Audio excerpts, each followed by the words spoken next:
बोलिए सद्गुरुदेव भगवान की, गुरु माता की, भगवान भोलेनाथ की, माता कामाख्या की, सभी संतों की, गौ माता की।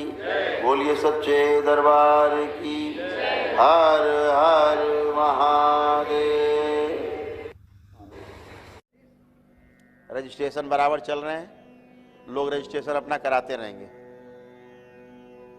और एक दिन पहले आना होता है ताकि आप अपनी किट जो मिलती है आपको वो मिल सके और आप दीक्षा ले सके। गंदे गंदे अंदर बैठे सोचने वाले सोच रहे गंदा गंदा, तुम सोचने को मजबूर हो गंदा गंदा। बचने को उपाय नहीं, कोई उपाय नहीं।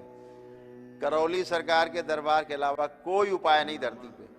बातें सब मारते रहो, बातें लंबी लंबी करते रहो। प्रमाण दो, प्रमाण भी तो चाहिए। प्रमाण है नहीं, बातें हैं। इसीलिए हमारे गुरुदेव कहा करते थे कि शब्द प्रमाण नहीं है, वचन प्रमाण नहीं है, प्रमाण है अनुभव। क्या प्रमाण है? अनुभव प्रमाण होगा, वचन प्रमाण नहीं होगा। मैं सच बोलता हूं ये बात प्रमाणित नहीं है। आप मेरे साथ रह के देखो साल 2 साल, आपको पता लग जाएगा अनुभव से आपको कि वाकई सच बोलते कि नहीं। तो अनुभव से पता लगेगा ना।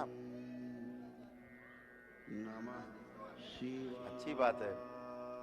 देखो ना अभी क्या है, अभी सबसे बड़ा जो संकट है, जो भी संकट चल रहा है वो सारा संकट चल रहा है तार्किक है, बौद्धिक है और शाब्दिक है।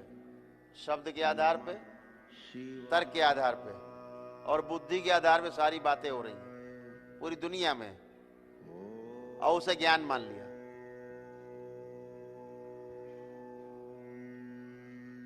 इसे ज्ञान मान लिया।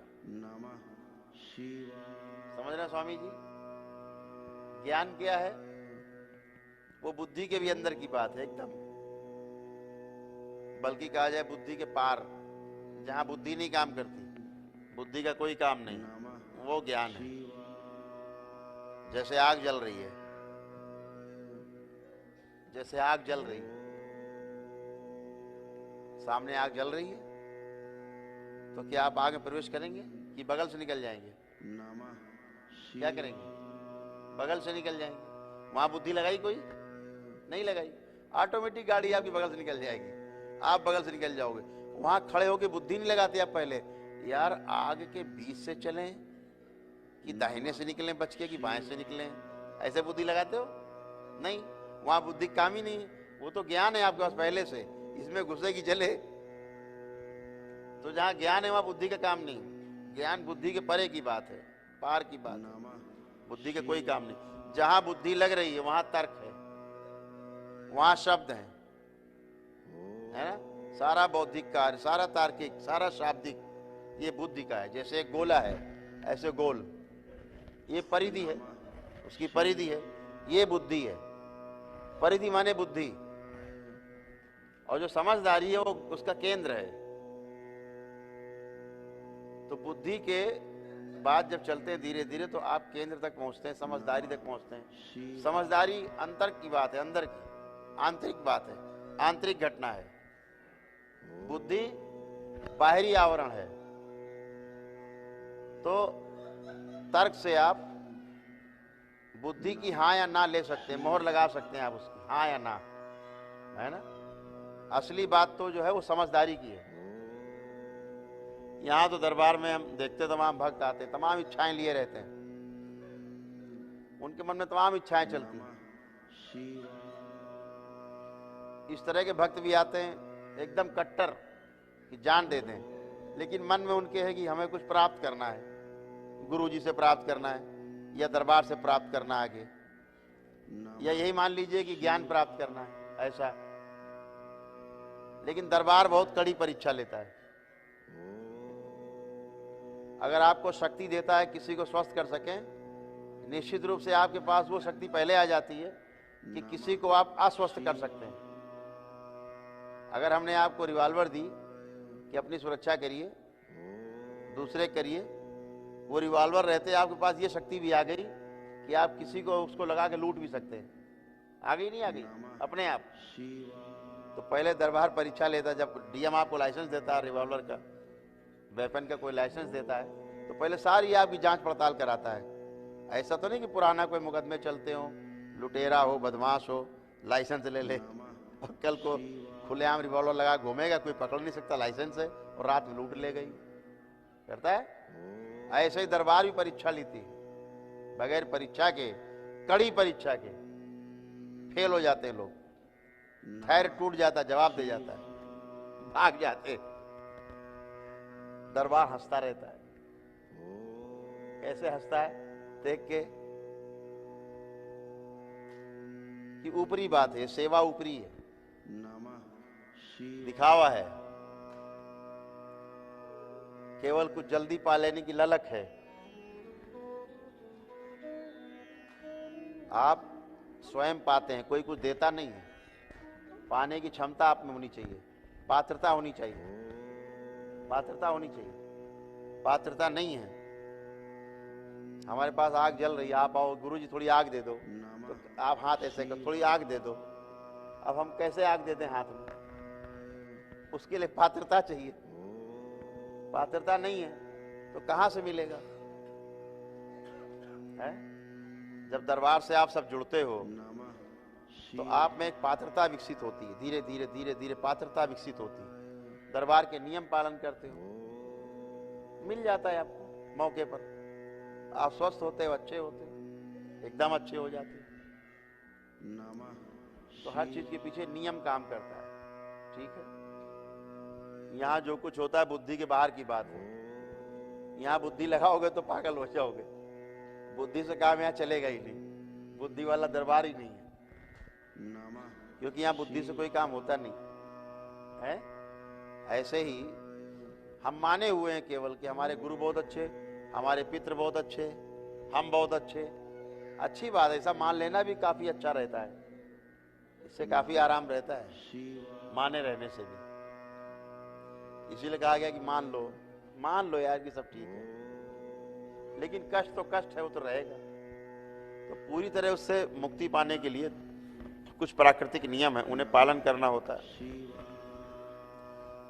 माँ तो बैठी हुई है दुलार प्यार करने के लिए बच्चों को। बच्चा भी तो पास आए माँ के पास, बच्चा भी तो रोए,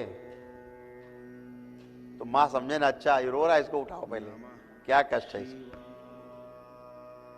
अब आप माँ के सामने आप अकड़े हुए आओ, अंदर मरे जा रहे हैं, ऊपर से अकड़े हुए हैं। माँ कहेगी मजे करो।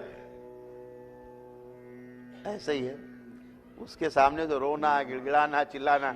बच्चा भूखा होता, चिल्लाता, रोता है। माँ खाना बना रही होती, छोड़ के भागती है बच्चे के पास, भूखा है, कुछ कष्ट है। ऐसे ही है, आपकी पुकार, आप प्रार्थना करते हो, संकल्प करते हो, दरबार सुनता है। प्रमाण उसका ये कि आप स्वस्थ होते हो, यही प्रमाण है। आप जो कहते हो, प्रार्थना करते हो, पूजा अर्चना तप अनुष्ठान जब कुछ भी करते हैं, आप कोई प्रार्थना करते हैं, ईश्वर आपकी सुनता है। और सुनता ही नहीं है, सुन के जवाब भी देता है। आप प्रश्न करते हो, वो उत्तर देता है। बस आप में योग्यता ना हो पाने के कारण आप उसका उत्तर नहीं सुन पाते, तो आप कुछ का कुछ माने रहते हैं, ऐसा होगा, ऐसा हो जाएगा, ऐसा हो जाएगा। इसीलिए बीच में गुरु हुए कि आप जो प्रार्थना करते हो, जब उधर से उत्तर आता है तो गुरु सुन लेता है, आपको बता देता है कि भाई आपको ये है, ऐसा है। इतनी बात है, गुरु कितना ही काम है, डाकिया, पोस्टमैन बीच में है ना। तो सब अच्छा होता है, सब कुछ अच्छा होने के लिए ही है। इस संसार में सब कुछ शुभ के लिए है। हर चीज, विध्वंस भी हो रहा है, संहार भी हो रहे हैं, भस्म भी हो रहे हैं, नए सृजन के लिए हो रहे हैं। फिर से हम यहाँ देखते हैं, तमाम लाखों करोड़ों भूत प्रेत देव दानव सभी जो बदमाशी करते हैं, सब संहार होते हैं, भस्म होते हैं।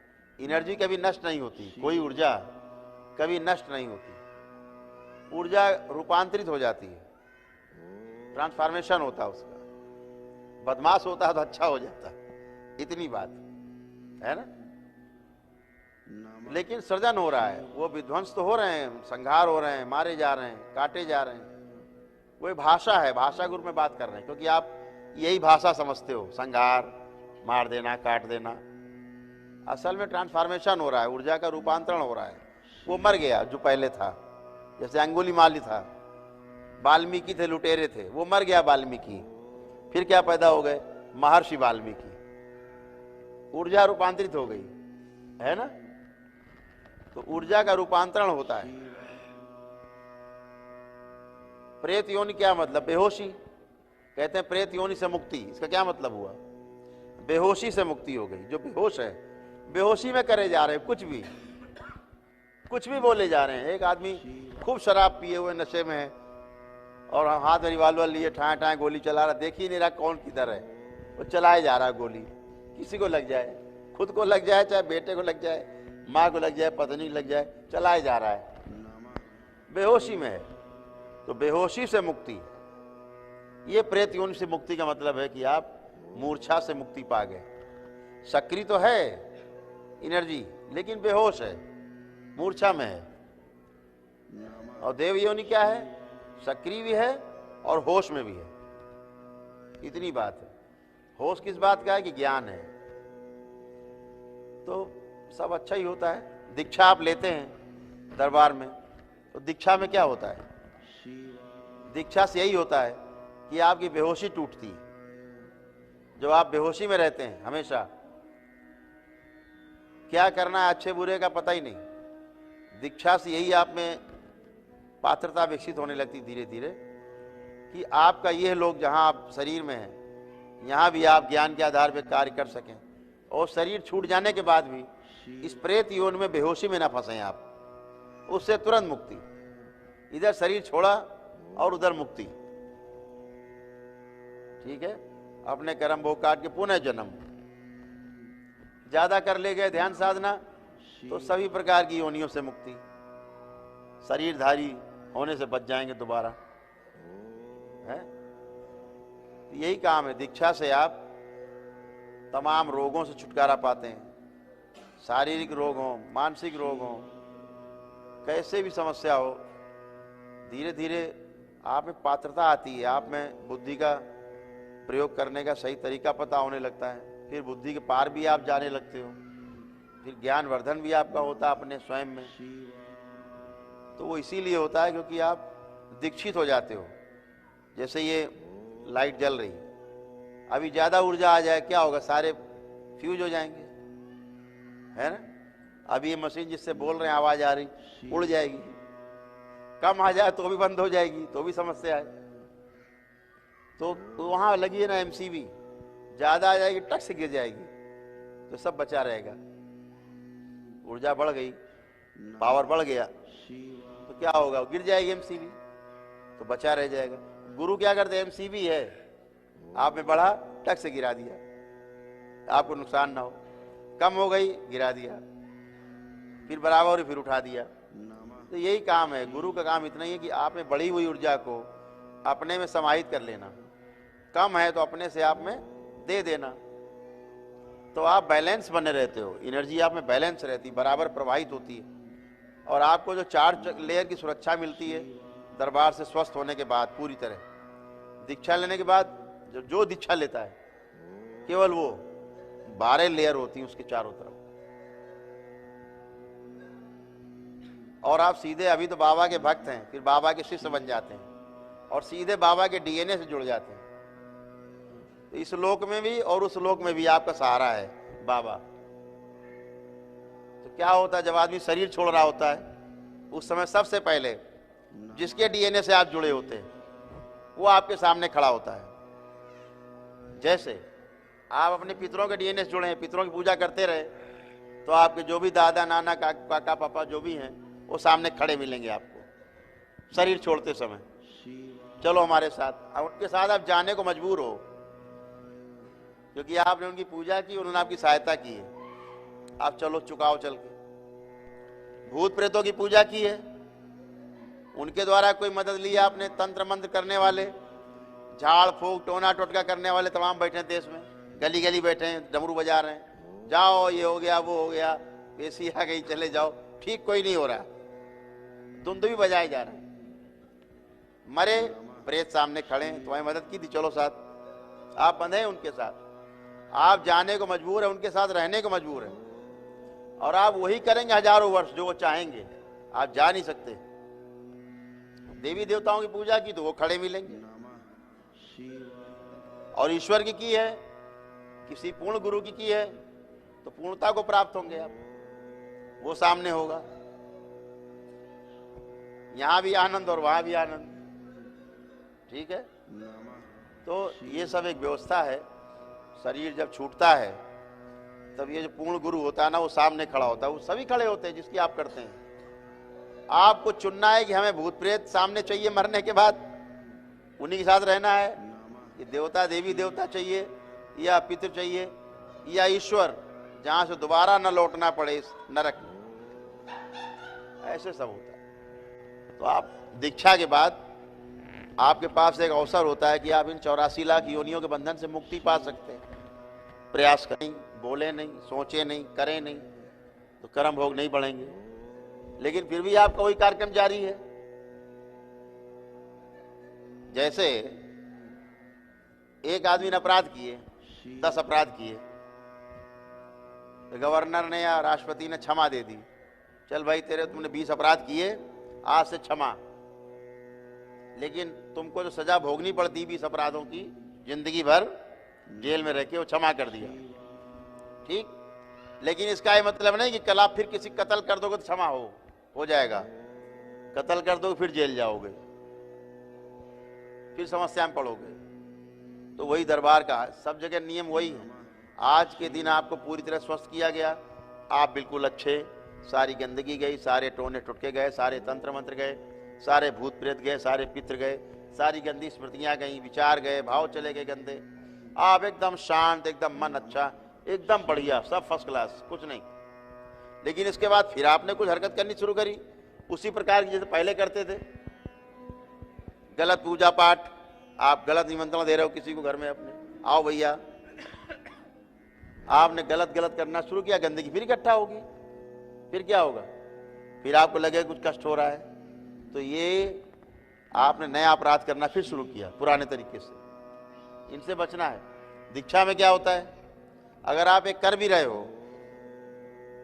दीक्षा के बाद जब आप जाप शुरू करते हो, चाहे 1 माला की चाहे 2 माला की, ये जो रोज होने वाले पाप कर्म है ये कटते जाते हैं गुरु कृपा से, ये इकट्ठे नहीं होने पाते कभी, तो आपको कोई कष्ट आगे नहीं होने पाता। ये दीक्षा का अर्थ, ये मतलब है उसका, ठीक है।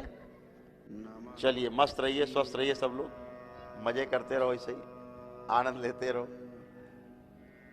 तो आप लोग वहाँ बाबा माँ के दरबार हुआ है, बोलो करौली सरकार की, सच्चे दरबार की। बोलिए सदगुरुदेव भगवान की, गुरु माता की, भगवान भोलेनाथ की, माता कामाख्या की, सभी संतों की, गौ माता की, बोलिए सच्चे दरबार की। हर हर महादेव।